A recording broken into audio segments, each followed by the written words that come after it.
Bonjour à tous, bienvenue dans ce nouvel épisode. Salut tout le monde. On espère que vous allez bien, que vous avez passé un bon week-end.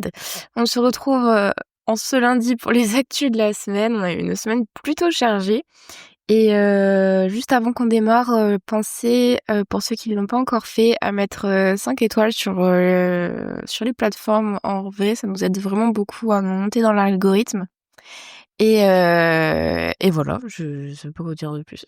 Si, écoute, on continue l'opération jusqu'à la rentrée, parce qu'on voit qu'on a beaucoup de nouveaux auditeurs. Pour vous donner un ordre d'idée, là en ce moment, je pense qu'on a qu'une personne sur 10 qui écoute un épisode qui a mis un 5 étoiles sur la plateforme où il nous écoute. Donc vraiment pour tous ceux qui l'ont pas encore fait, si vous pouvez le faire, ça prend vraiment 3 secondes et ça nous aide vraiment. Donc merci par avance.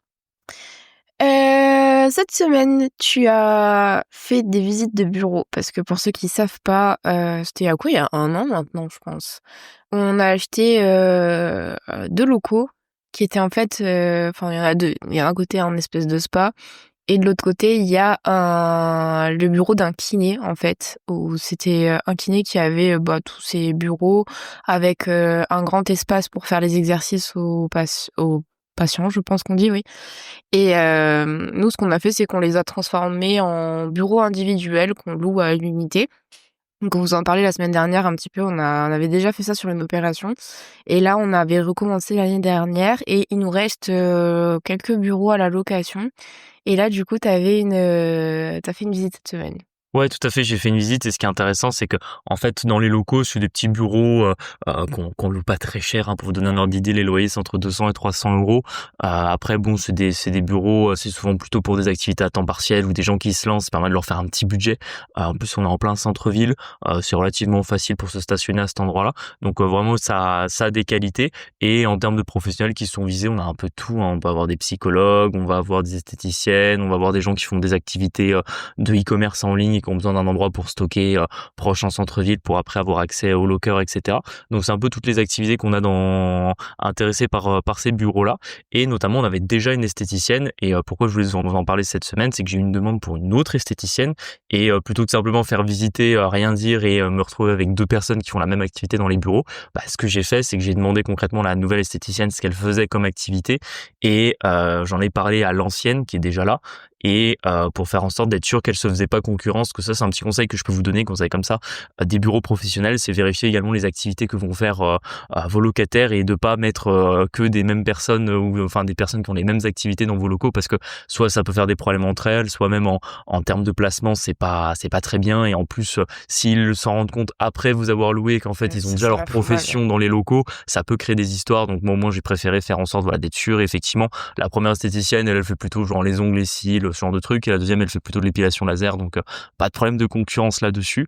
Et ça nous fait rebondir au fait que vous avez bien aimé l'épisode qu'on a fait la semaine dernière sur les bureaux.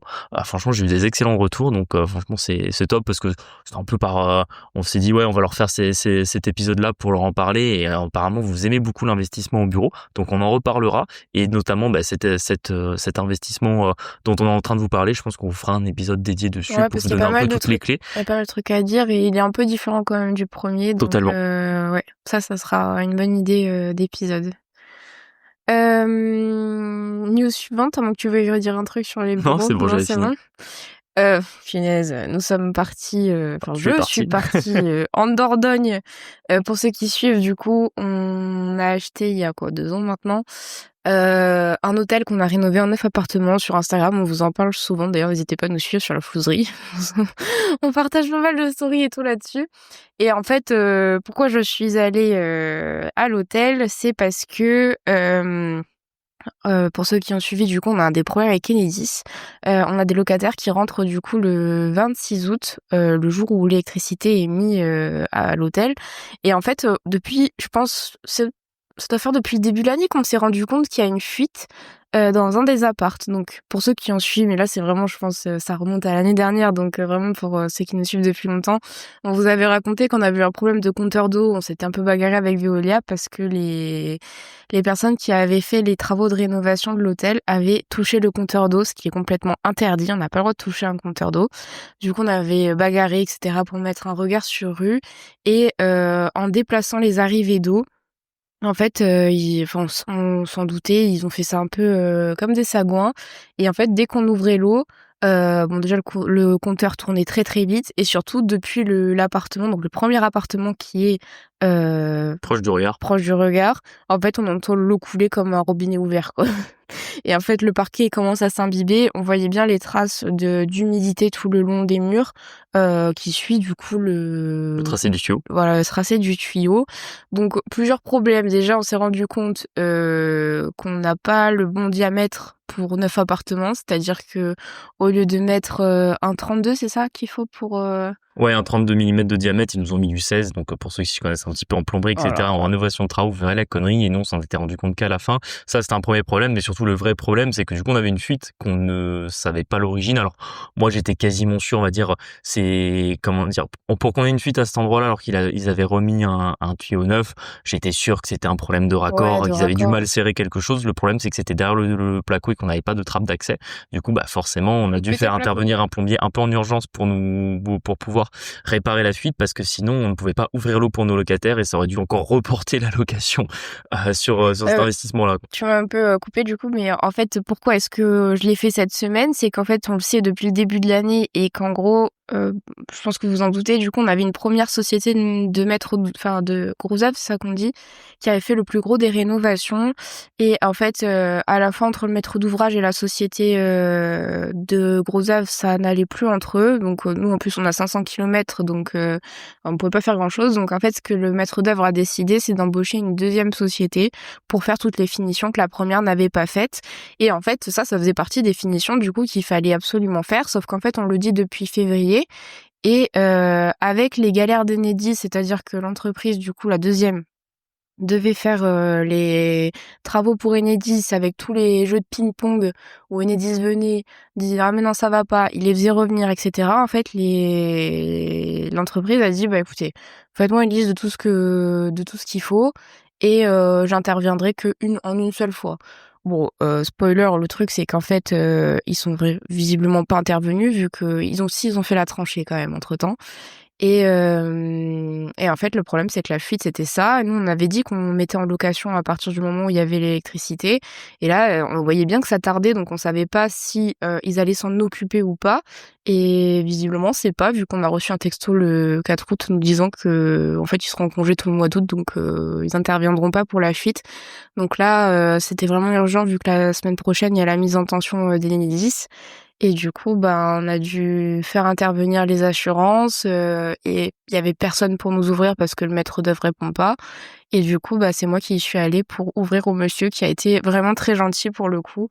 Ils sont intervenus le lendemain en autonomie et cetera. Donc en vrai, c'était quand même, un soulagement et surtout, ils nous ont pas, assassinés d'un point de vue prix. Ouais, franchement, ils nous ont demandé 300 euros pour on va dire, un déplacement en urgence, etc. Ils ont vraiment fait un geste là-dessus, ils ont été cool, sachant qu'en plus, nous, au début, on est passé par notre assurance. Et le problème, c'est que l'assurance, en fait, on a une franchise de 250. Ouais, Donc, en en fait, plus, ça ouais. servait à rien qu'on passe par l'assurance, ça faisait juste intervenir un expert, etc.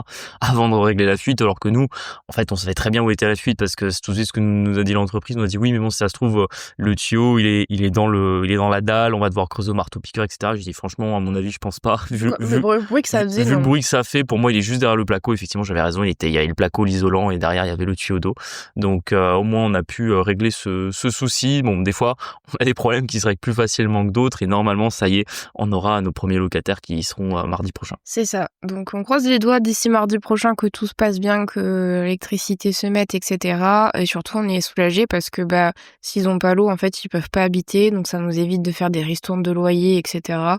Après, bon, c'est vrai que c'était un peu fatigant de faire l'aller-retour parce que nous, on habite à 500 bornes. Du coup, ça m'a fait 9 heures de route dans la journée. Mais j'en ai profité pour essayer de régler un deuxième problème. Pour ceux qui nous ont suivis sur Insta, on a reçu une jolie facture de 3 300 €, je crois. Ouais, quasiment. En plus, je suis allée chercher le courrier, j'ai vu la Marianne, mais sur le coup, j'ai pas tilté. Je me suis dit: «Ça doit être un truc pour le cadastre et tout», vu que quand vous achetez des biens, en fait, souvent, bah, voilà, vous avez des courriers de l'État et cetera. Et en fait, j'ai pas tilté, c'est Julien qui ouvre et là, douche froide, 3 300 €. Et au début, on comprend même pas ce que c'est. Je dis: «Mais c'est quoi?» Et en fait, du coup, c'est pour les poubelles, tout simplement. Je l'ai pas encore fait sur Insta. Faudrait que je fasse un débrief. Mais oui, effectivement, du coup, en Dordogne, vous n'avez pas de taxe d'ordures ménagères, mais vous avez Un système de redevance, en fait. voilà, de redevance avec des abonnements et des forfaits.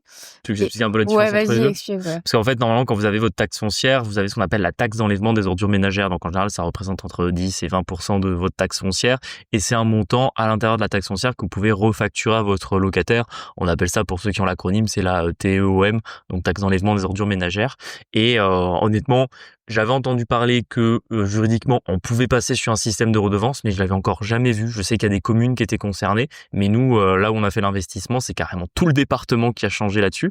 Donc en fait, ce qui se passe, c'est que quand vous recevez votre taxe foncière, vous n'avez plus la taxe d'enlèvement des ordures ménagères qui a payé. Par exemple, nous, dans notre cas, on aurait peut-être eu genre, je sais pas moi, 200, 300 euros de taxe d'enlèvement des ordures ménagères à l'année sur le montant de la taxe foncière. Et là, carrément, on est passé sur une redevance, du coup, en fonction du nombre d'appartements, du nombre de locataires que vous avez à l'intérieur. Et honnêtement, c'est hors de prix. C'est-à-dire que là, pour des Le petits prix m'a apparts sur choquée. des studios T2, on est à 380 euros par an par appartement. Donc nous, étant donné qu'on en a 9, on se retrouve à 3300 euros.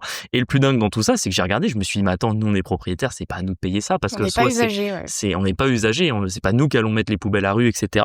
Et en fait, effectivement, normalement, c'est les locataires qui doivent le payer. Et le problème, c'est que notre chantier n'étant pas fini, dans ce pays communiste, qu'est-ce qu'ils font? Ah ben le chantier est pas fini, on n'a pas de coordonnées de locataire à qui envoyer la facture, on l'envoie au propriétaire. Et du coup, là, on se retrouve facturé de 9 fois 380 euros sur notre chantier qui n'est pas terminé, alors qu'en plus, ils ont maintenant des systèmes de balises sur les poubelles où en fait ils sont capables de mesurer le nombre de passages qu'il y a eu dans l'année sur les poubelles, et forcément, vu que le chantier est pas fini, nos poubelles n'ont pas été scannées une seule fois. C'est ça. Donc en plus, du coup, je me dis: «Bah, c'est pas grave, on va appeler pour dire qu'il y a une énorme erreur et que, enfin, jamais la vie en paiera, en fait, bon, forcément, ils répondent pas par téléphone parce qu'il y a trop de personnes qui appellent en même temps, et ils répondent pas par mail. Ça, je l'ai appris, du coup, sur le moment, parce que la dame est visiblement un peu débordée par ses mails. Donc en fait, je suis passée à l'hôtel, et en fait, en repartant, je suis passée du Directement coup, dans les bureaux. directement dans les bureaux. Désolée pour les gens qui s'appellent Corinne, mais en fait, c'est une Corinne qui m'a accueillie. Déjà, je suis entrée. En fait, c'est des permanences. Du coup, tu rentres, c'est des bureaux individuels. En gros, ils te disent: «Ouais, allez sur le Prends un bureau à ticket, droite». ouais. Et dans le bureau à droite, t'avais une dame qui était sur son téléphone. J'étais là: «Bah, c'est pour ça que les mails, ça avance pas». Ouais. Donc bon, du coup, je présente un petit peu le problème. Elle a l'air un peu en mode, ouais, genre, elle s'en fout un petit peu. Elle est là: «Bon, ouais, bon, en fait, voilà comment ça fonctionne». Et en fait, je lui explique que, nous, notre chantier est pas terminé. Donc comment est-ce qu'on fait? Parce que en fait, on ne peut pas mettre en location les appartements, et quoi qu'il en soit, on n'est pas usager en tant que propriétaire. Il y a pas de raison qu'on paye de taxes. En fait, Donc je vois pas pourquoi est-ce qu'on paierait même pour nos locataires, en fait. exactement. C'est-à-dire que même si moi je me mets à la place de, on va dire, des infrastructures, genre je comprends que même quand on n'utilise pas, en soi, ça coûte toujours. Donc par exemple, s'ils avaient été smart, ils nous auraient envoyé une seule facturation. Donc on aurait payé 380 pour l'année pour, on va dire, l'immeuble et les 9 appartements. On aurait encore pu dire, bon, on n'a pas utilisé, mais ils nous facturent une fois pour un service qui, dans tous les cas, le camion passe, qu'on s'en serve ou qu'on s'en serve pas. Le problème, c'est que là, il est hors de question qu'on paye 9 fois une taxe sur un service qu'on n'a pas utilisé, un endroit où on ne vit pas, sur un chantier qui est pas terminé. Enfin, à un moment donné, il faut arrêter de se foutre de la gueule du monde, quoi. C'est ça. Donc bon, j'essaye de parler avec la dame. Elle parle pas le giga bien français en plus. Donc en fait, elle est pas claire dans ses mots. Tu vois ce que je veux dire? J'ai l'impression qu'elle savait pas vraiment. Donc elle essaie de m'expliquer. Je lui dis: «En fait, c'est pas possible. Comment est-ce qu'on fait pour annuler la facture?» Elle me dit: «Ah en fait, ce qu'il faut que vous fassiez, c'est que vous fassiez passer la mairie dans vos appartements pour qu'elle constate qu'ils sont bien vides». Et j'étais là: «On est dans quel genre de système Ouais, communiste, ouais, en c'est ça. En fait?» fait, non, on va pas faire passer J'étais la là: mairie sur un En chantier qui est pas fait, fini, quoi. non». Et après, elle m'a dit: «Et du coup, après, vous me donnez les baux des premiers». Et en fait, je dis: «Ah mais ça vous regarde pas, enfin, j'ai pas, je vais pas». En fait, si je vous dis qu'il y a personne qui utilise les poubelles, vous avez un 0 passage sur ma facture, en fait, vous ne facturez pas, ça, quoi. Et elle me dit aussi: «Ah oui, je regarde, votre compte là, en fait, vous êtes assimilé à un professionnel. Donc je suppose comme un syndic». Et là, je lui dis: «Encore une fois, il y a une erreur. On n'est pas professionnels, on est juste des particuliers qui avons fait un investissement locatif. Nous, on n'est pas une copropriété, en fait, ni un syndic, ni rien du tout. Donc en fait, il faut supprimer notre compte parce que c'est pas à nous de payer ni pour les locataires, ni en tant que professionnels». Elle me dit: «Oui, mais quand même, enfin, En gros, c'est pas si compliqué, vous refacturez à vos locataires. Mais je dis: «Mais je vais pas avancer 3 300 € madame, enfin, on est où là? Et je vais certainement pas vous donner les attestations de mairie». Non, parce qu'elle m'a expliqué quand même si je donnais les attestations de mairie, ce qui va quand même plutôt vite. Elle traite pas vite les mails, mais elle traite très vite les attestations de mairie. J'étais là, bah moi j'habite pas ici, donc je pense pas, tu vois. Juste prendre une lettre de mise en demeure de Ouais. retirer leur facture, Donc ça en va fait, éviter le j'étais là, bon, j'ai été cordiale, etc. J'ai dit: «Oh, pas de problème, écoute, je prends note de ce que vous voulez». Et en fait, je vais leur envoyer un giga recommandé en disant que... Ouais, de toute façon, on a les échanges de mails avec Enedis où il y a bien marqué qu'on ne sera pas mis en service avant le Oui, et 26. puis qu'en fait, c'est pas... En fait, ce qui m'agace, c'est ils nous facturent de leur propre gré et c'est à nous de démontrer qu'ils ont pas à nous facturer. Enfin, Ouais, je veux c'est dire, on est où là? Du coup, enfin, je veux dire... surtout pour des sommes indécentes, il faut se rendre compte de ce que c'est 3 300 € pour Et quelqu'un, quoi. t'imagines, ils ont même pas fait de prorata sur le parce que évidemment c'est full, c'est taux plein en fait. Ouais. Comme s'il y avait des gens depuis le 1er janvier et là nos locataires, nous, ils vont rentrer et aller pour septembre. Bah en fait, ils ont 3 mois, ils vont payer quoi, je suis sûre qu'ils payent la totalité en fait pour les passages. Normalement, ils sont censés leur proratiser. C'est ça, donc moi ça me saoule un petit peu parce qu'à ce moment-là, nous ce qu'on avait fait pour que nos locataires soient à l'aise, c'est qu'on avait demandé des bennes poubelles. Je pense que c'était là notre erreur. Ouais. Bon, en Et- fait, on savait pas que ça fonctionnait comme ça. Mais d'un autre côté, il faut bien qu'ils mettent leur détritus quelque part, quoi. Genre, en plus, on est dans un quartier résidentiel. C'est pas comme quand vous êtes en ville et qu'il y a des bennes un peu partout. Là, il y a des maisons à côté. En fait, s'ils veulent reprendre leurs poubelles, ils les reprennent. Enfin, ils les reprennent, quoi. Ah ouais, non, mais c'est hors de question. Surtout pour des montants pareils, on dirait encore, allez, c'est 100 € par appartement par an, ça vient avancer 900 balles et on le facture dans les charges. Mais là, en fait, c'est hors de question qu'on facture 50 € enfin, quasiment plus de 40 € par mois de charge à nos locataires, juste pour des poubelles, quoi. Enfin, C'est ça. donc surtout que c'est toujours pareil parce que du coup ça veut dire que si c'est nous qui le facturons, ça veut dire que c'est nous qui prenons la charge de la responsabilité, donc ça veut dire que dès qu'il y a des problèmes de camions, de ramassage, de trucs Ouais, nuls, j'en viens de c'est à saouler, nous en que les fait. locataires vont venir, alors que non, c'est à voir directement entre eux qui sont usagers et qui utilisent le service et directement avec la collectivité publique, quoi. Enfin, je veux dire, enfin vraiment ça c'est le genre de truc qui me fait péter les plombs. Ça c'est vraiment le genre de truc que j'en peux plus en France et je ne comprends pas pourquoi on se retrouve encore taxé pour des trucs qu'on n'utilise pas et où après c'est toi qui es embêté pour devoir faire tout un tas de... Bah, de manière, en fait, c'est ça qui est un peu fatigant parce qu'en soi, les 3 000 €, je sais qu'on les paiera pas, en fait, parce qu'on les doit pas, tout simplement. Mais ce qui est usant, c'est qu'en fait, je vais devoir faire un papier, envoyer un recommandé. Là, j'ai bien vu qui réceptionnait, du coup, les papiers et qui les traitait. Franchement, elle en avait rien à faire de mon problème. C'est pas elle qu'on commandait 3 000 balles. Elle était là, mais il faut faire ça. Bah, non, en fait, je sais pas où vous pensez que ça fonctionne.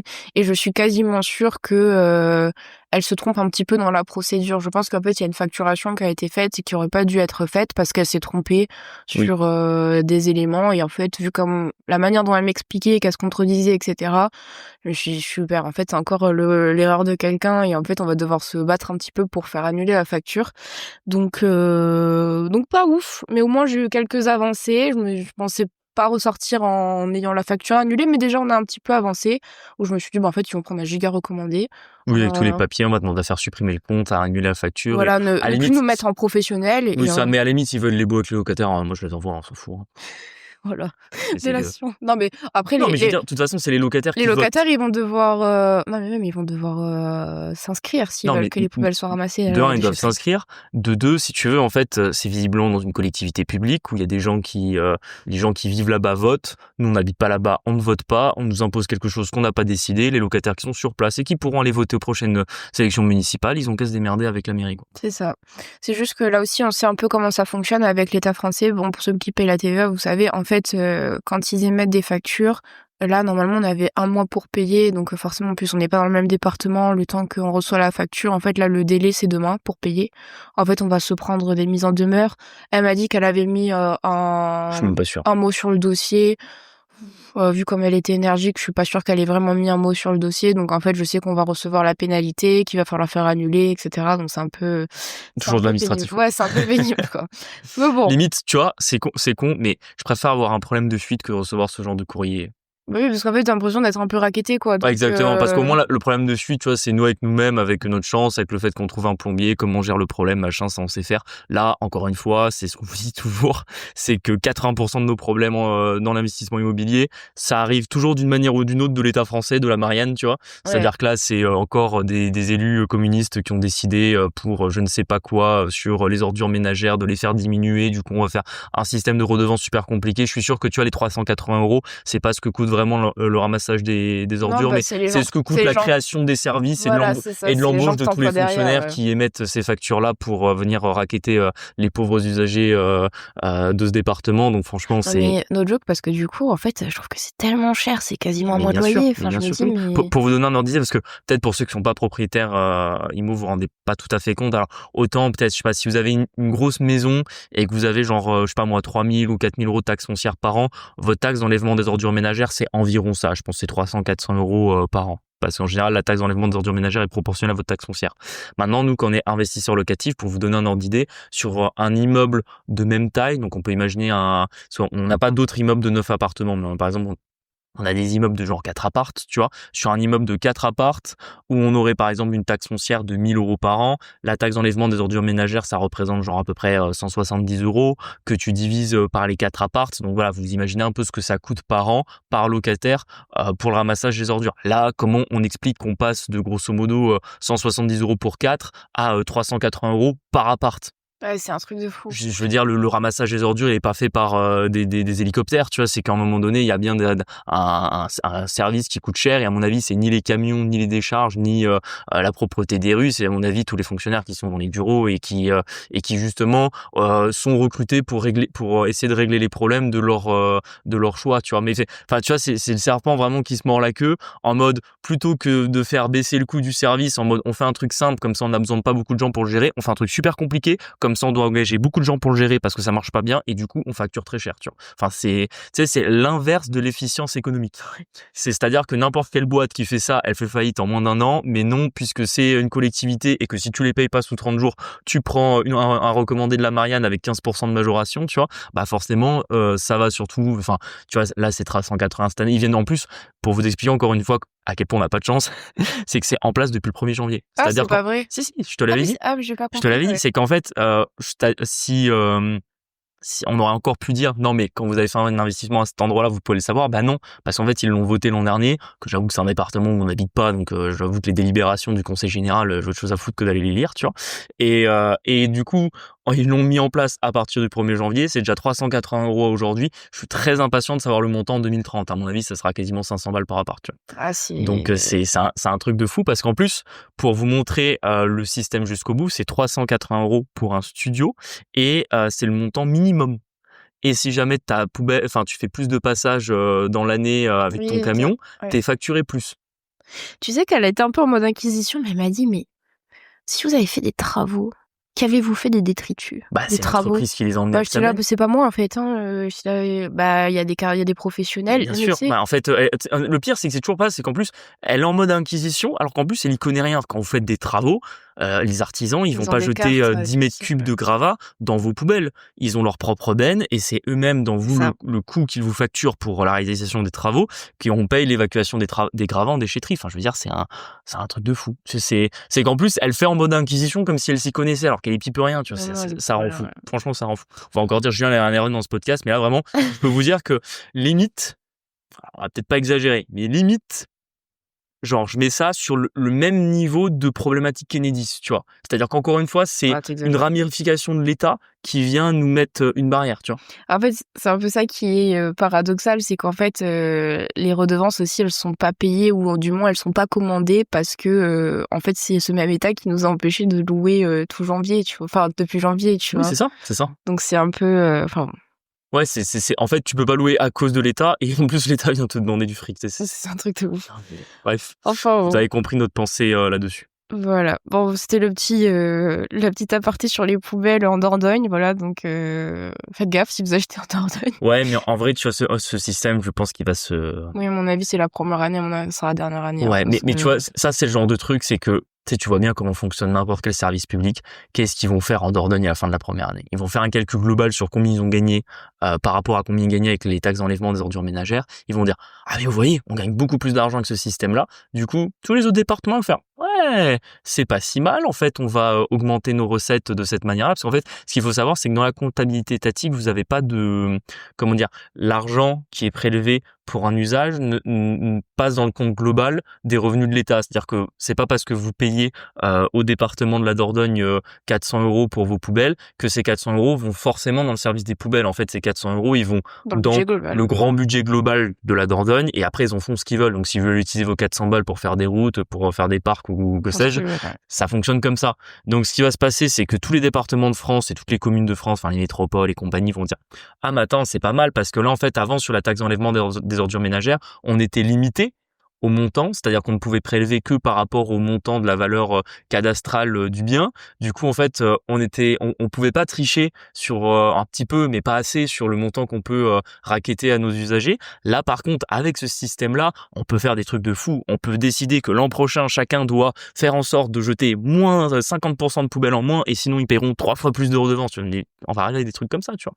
Donc là, du coup, je me suis renseigné un peu sur ce système-là. Là, pour l'instant, t'as 5% des Français qui ont ce système, tu vois. Mais franchement, je serais pas étonné que d'ici 5 ou 10 ans, ce soit 80%, quoi.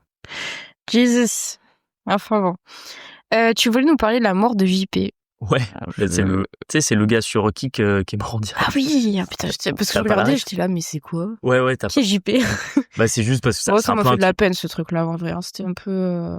Surtout c'est que tu vois en fait, genre, je pense qu'aujourd'hui la création de contenu et ce que tu peux faire sur internet, etc. Tu peux faire beaucoup de choses. Tu peux faire beaucoup de choses de bien. Je pense que tu peux faire beaucoup de trucs nuls, voire complètement malheureux. Et c'est vrai que pourquoi on vous en parle, parce que c'est vrai que c'est un peu décalé par rapport à notre podcast et au sujet d'habitude qu'on traite. Mais c'est que moi quand je vois ça, je me dis mais où est-ce qu'on est tombé, tu vois, pour qu'on en soit au point que t'aies des gens qui se streament sur Kik pour faire des trucs où finalement ça entraîne la mort d'un. Surtout qu'en vrai, quand on creuse un peu le bordel, tu sais, on aurait toujours dire ça peut arriver, je sais pas. J'ai déjà vu par exemple, je sais pas moi, on peut imaginer un streamer qui par exemple se stream en voiture, en moto, je sais pas, un jour il a un accident, tu vois. Bon, bref, ça peut arriver, il faisait une activité à risque, des fois ça se passe pas bien, tu vois. Mais là, il est sur sa chaise d'ordi, derrière un PC, et c'est ce qu'il fait derrière le PC en se filmant qui entraîne sa mort, sachant qu'il n'y a pas d'arme à feu, peut-être de la drogue, on sait pas, mais déjà, en gros, il y a pas beaucoup de choses qui étaient censées le tuer, et le mec meurt quand même, tu vois. Et t'es là en mode, attends, c'est quand même une dinguerie. Surtout qu'en plus, c'était toujours dans une vocation de vouloir faire plus de vues, plus de clics, et je trouve que c'est plus que dommage. Je trouve que ça montre à quel point, quand tu es aujourd'hui sur Internet et quand tu regardes finalement la vie des autres via les réseaux sociaux, tu peux soit d'un côté aller vers du positif, c'est-à-dire aller vers des choses qui vont t'enseigner des choses, genre t'apprendre, genre par exemple moi un des trucs que je kiffe le plus regarder sur YouTube, c'est des choses que j'apprends, tu vois. Je vais regarder des trucs, je sais pas, en ce moment je regarde des trucs sur l'informatique, je prends un nouveau PC, tu vois. Du coup je suis pas un expert en bureautique, mais voilà, ça m'intéresse de savoir un peu mieux comment ça fonctionne. Je regarde des trucs sur l'histoire parce que je suis passionné d'histoire, tu vois. J'essaye de faire en sorte que le temps que je consacre à la création des autres, en fait ça m'apporte quelque chose de positif, tu vois. Et tu te dis, c'est quand même ouf qu'il y en a qui arrivent à vivre en faisant juste des lives où entre guillemets ils apportent rien, à part en soi c'est censé être drôle, mais est-ce que c'est vraiment drôle d'humilier quelqu'un, tu vois, genre franchement, genre tu sais, genre Ah oui, non, moi ça me dépasse, hein, et tu te dis, et en plus à la fin des fins tu finis avec la mort d'un des protagonistes, et t'es là en mode vraiment comment on en est arrivé là. Et en plus c'est toujours pareil, c'est que c'est la réaction, c'est plutôt que tu vois il y ait un mouvement global où au final tu te dis ce truc là doit plus arriver. Tu te retrouves avec des gens comme Darmanin qui vont prendre les trucs en main, vous dire vous inquiétez pas, on va regarder ce qui s'est passé, on va faire une enquête, on va faire une loi. Donc tu sais, maintenant tu auras un petit article dans le code pénal, il est interdit d'humilier quelqu'un en ligne, tu sais. Non mais en fait c'est déjà dans la loi que tu peux pas humilier les gens, tu vois. Donc en fait c'est pas avec une loi à la con que tu vas rajouter dans le code pénal que ça va changer quoi que ce soit. C'est juste que au contraire, au lieu de faire en sorte que ces activités-là soient rentables avec les systèmes de publicité, avec ce que les gens s'intéressent, et d'essayer de mettre en avant plutôt ce qui fait progresser, tu vas à nouveau faire encore une loi inutile, et parce que de toute façon l'État français sait faire que ça, des lois. Ouais, c'est vrai. C'est rien faire d'autre. Donc c'est pour ça que je trouve qu'on est c'est un peu triste, et ça monte je pense, l'état de notre société actuelle, tu vois. Ouais, c'est vrai. C'est con, mais c'est un bel exemple de, grosso modo, soit tu fais partie un peu du top panier qui essaye de faire en sorte de faire monter un peu son quotient intellectuel en s'instruisant, et puis le reste qui, C'est au vrai lieu que de ça fait peur. regarder, soit de regarder des émissions de télé ou des chaînes de télé qui vont vous lobotomiser, vous regardez des neuneux sur Kik qui finissent par s'entretuer les uns les autres, quoi. Je te jure. C'est vrai que ça fait un peu peur. Tu veux vite fait parler de la rentrée? Parce Ouais. que c'est vrai que parce qu'on parle de Darmanin, mais on peut parler de Bayrou, là, ils sont Mais en plus, pourquoi je chétons. fais un petit rebond, c'est que on a des amis qui sont passés à la frontière espagnole l'autre jour, et ils me disaient qu'il y avait déjà des gilets jaunes à la frontière espagnole. Et ouais, mais Et ça, du c'est coup, sûr. on verra si ça floppe ou pas. Alors, pareil, on n'est pas un podcast d'actu, mais vous verrez, c'est sur la conclusion et le rebond un peu sur cette info-là que je voulais vous amener. Mais c'est que bon, plus ou moins, ils préparent encore un énième mouvement social à partir du 10 septembre. On verra si ça bide ou pas. Mais dans tous les cas, en fait, vous devez, je pense même pas avoir un avis dessus, tu vois. Après, on est personne pour dire ce que vous devez penser, mais ce que je veux dire, c'est que moi, personnellement, j'ai ni un avis positif, ni un avis négatif, parce qu'en fait, je m'en fous. Me sens pas très concernée Je non m'en plus, fous ouais. complètement. Et là où je veux vous amener, c'est que si vous vous retrouvez dans des activités professionnelles qui, à un moment donné, seront impactées par ça, bah, profitez du potentiel temps que vous allez gagner si vous vous retrouvez en chômage partiel ou bloqué ou même en télétravail ou j'en Je sais sais, rien à cause ouais. de ça. En fait, profitez de ce temps-là pour vous instruire, vous former, pour savoir ce que vous allez faire de votre vie, pour les projets que vous allez avoir, pour développer vos investissements, pour vraiment faire en sorte que quand la masse se tire vers le bas, bah, en fait, vous tiriez vers le haut et vous vous désolidarisiez de ça. Parce que ça, tu vois, c'est un autre bon que j'ai souvent, mais là, en ce moment, on a le compte Instagram qui monte bien. D'ailleurs, je pense qu'on devrait atteindre les 3000 abonnés, je pense, d'ici la semaine prochaine. Donc, franchement, on est super contents.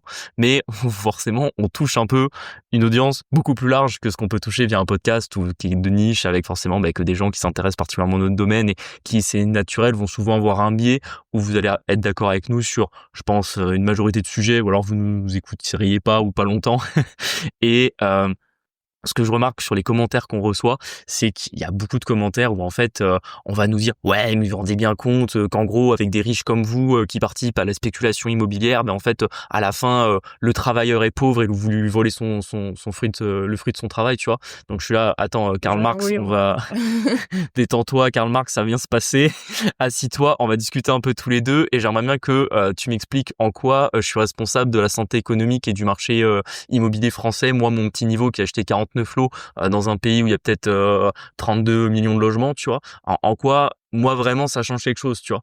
Et le truc de oui, mais si tout le monde fait comme toi, mais en fait jamais tout le monde fait comme moi, parce qu'en fait les comme moi on est 1%, et encore je pense qu'on est sans doute beaucoup moins que ça, mais même vous qui écoutez ce podcast, vous êtes dans le 1% qui décide un peu de se bouger les fesses, et 99% ils seront dans la rue le 10 septembre, tu Ouais, vois. c'est ça, ils Donc seront en dans fait la choisissez là où vous voulez en faire partie, et dites-vous bien que c'est normal que vous ferez pas les choses comme les autres, et que vous aurez toujours des neuneux pour vous reprocher en fait leur propre situation, parce que si lui il est pas content parce qu'en fait il est locataire et qu'il a la sensation d'être volé par son propriétaire, déjà il faudrait qu'il réfléchisse un peu à la logique à la logique économique derrière un investissement immobilier, c'est-à-dire qu'est-ce qu'apporte concrètement le propriétaire, et pourquoi il y a des propriétaires depuis qu'on construit des maisons en pierre, si tu veux. Tu vas trop loin pour lui, là, je pense. Ouais, c'est ça, et que s'il est pas content, en fait il fait quelque chose de sa vie, tu vois.